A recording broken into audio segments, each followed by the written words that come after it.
ഇന്തോനേഷ്യയിലെ ബാലിയിൽ വന്നതാണ്. അപ്പോൾ ഇത് ഞങ്ങൾ താമസിക്കുന്ന ഹോട്ടലാണ്. ഹോട്ടലിൻ്റെ പേര് സിസ്ബൽ ഹോട്ടലാണ്. ടുബാൻ കുണ്ട എന്ന് പറയുന്ന സ്ഥലത്താണ് ഈ സിസ്ബൽ ഹോട്ടൽ സ്ഥിതി ചെയ്യുന്നത്. സിസ്ബൽ ഹോട്ടലിലെ സ്വിമ്മിംഗ് പൂളാണ്. നമ്മളിപ്പോൾ എത്തിയിട്ടേ ഉള്ളൂ. അപ്പോൾ എല്ലാവരും അവിടെ നിന്ന് നീന്തുന്നതൊക്കെ കാണുന്നുണ്ട്. ഇവിടെ രാവിലെ 7 മണിക്ക് ഈ സ്വിമ്മിംഗ് പൂൾ ഓപ്പൺ ആവും. രാത്രിയും അതേപോലെ തന്നെ 7 മണിക്ക് ഓപ്പൺ ആവും. അപ്പോൾ ആ സമയത്ത് യാത്ര കഴിഞ്ഞ് വന്നതും യാത്രക്ക് പുറപ്പെടുന്നതിന് മുമ്പ് എല്ലാവരും ഇവിടുന്ന് നീന്തി കുളിക്കാറുണ്ട്. ഞങ്ങളുടെ കൂട്ടത്തിൽ വന്നവരും എല്ലാം നീന്തി തുടിച്ചിട്ടുണ്ടായിരുന്നു. അപ്പോൾ ഇതാണ് സിസ്ബൽ ഹോട്ടൽ. അപ്പോൾ ഞങ്ങൾ ഇവിടെ റൂമിന് വേണ്ടിയിട്ട് വെയിറ്റ് ചെയ്യുകയാണ്. ഞങ്ങളുടെ കൂടെയുള്ള സഹയാത്രികളുണ്ട്. 43 പേരുണ്ടായിരുന്നു. ഞങ്ങൾ വന്നത്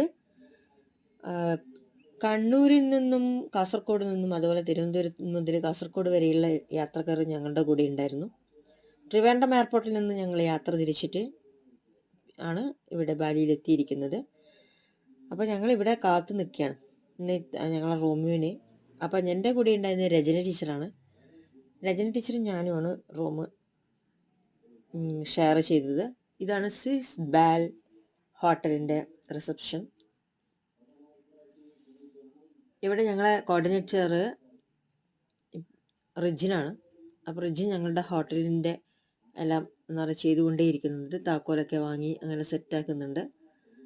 അവർ ആചാരപ്രകാരം തലക്കൊക്കെ ഇങ്ങനെ കെട്ടിയിട്ടുണ്ടായിരുന്നു. യാത്രാക്ഷീണമുണ്ട്. അതേപോലെ ഇനി വേണം ഹോട്ടലിൽ റൂം കിട്ടിയിട്ട് വേണം നമുക്ക് ഫ്രഷ് ആവാൻ.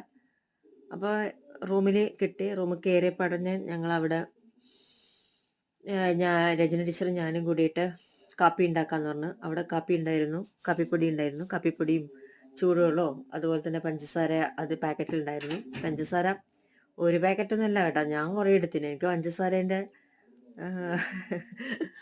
അസുഖം ഇല്ലാത്തത് കൊണ്ടല്ല, പഞ്ചസാര എനിക്ക് ഭയങ്കരമാണ്. എപ്പോഴാണ് അതിന് തിരിച്ചടിക്കുന്നതെന്ന് അറിയില്ല. അപ്പം ഞാൻ കുറേ പഞ്ചസാര ഇട്ട്. ടീച്ചർ പറഞ്ഞു മാക്സിമം മതി, അല്ല മിനിമം, അറ്റ്ലീസ്റ്റ് മാക്സിമം അല്ല കുറച്ച് മതി എന്നാണ് ടീച്ചർ പറഞ്ഞത്. ടീച്ചർക്ക് അത്രേ ഇട്ടിട്ടുള്ളൂ. ഞാൻ പിന്നെ പഞ്ചസാര അങ്ങ് കളക്കി.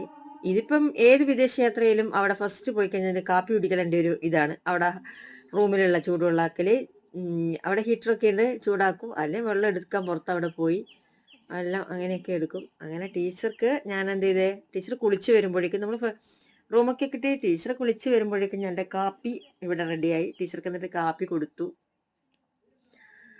അപ്പോൾ ഇതാണ് ഞങ്ങളുടെ റൂം.